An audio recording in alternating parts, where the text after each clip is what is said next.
ಜನಸಂಖ್ಯೆ ಇದ್ದು ಸಹ ಇವತ್ತು ನಾವು ಕ್ರೀಡಾಪಟುಗಳು ಹೆಚ್ಚಿನ ಸಂಖ್ಯೆಯಲ್ಲಿ ಇದ್ದೇವೆ. ಬಟ್ ಆದರೆ ರಿಸಲ್ಟ್ ನಾವು ಕೊರತೆ ಇದೆ. ಈ ಒಂದು ಒಲಿಂಪಿಕ್ಗೆ ನಮಗೆ ಸಾಕ್ಷಿ. ನಾವು ಕೇವಲ 6 ಪದಕಗಳನ್ನು ಗೆಲ್ತಿದ್ದೇವೆ.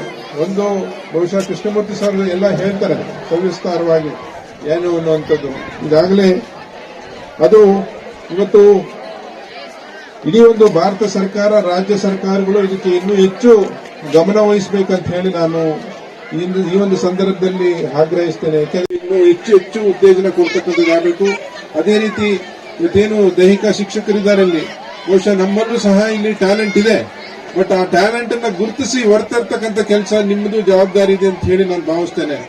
ಈ ಒಂದು ಕೆಲಸ ಶಿಕ್ಷಣ ಅಧಿಕಾರಿಗಳು ಹಾಗೂ ಎಲ್ಲ ಶಿಕ್ಷಕ ವೃಂದದವರದು ಜವಾಬ್ದಾರಿ ಇದೆ.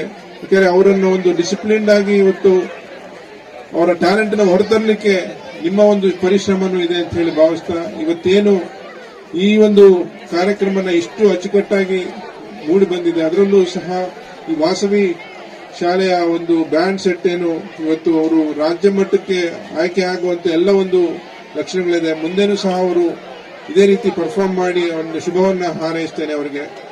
ಯಾಕೆಂದ್ರೆ ಅವರು ಒಂದು ಒಳ್ಳೆ ಒಂದು ಪರ್ಫಾರ್ಮೆನ್ಸ್ ಅನ್ನ ಕೊಟ್ಟಿದ್ದಾರೆ.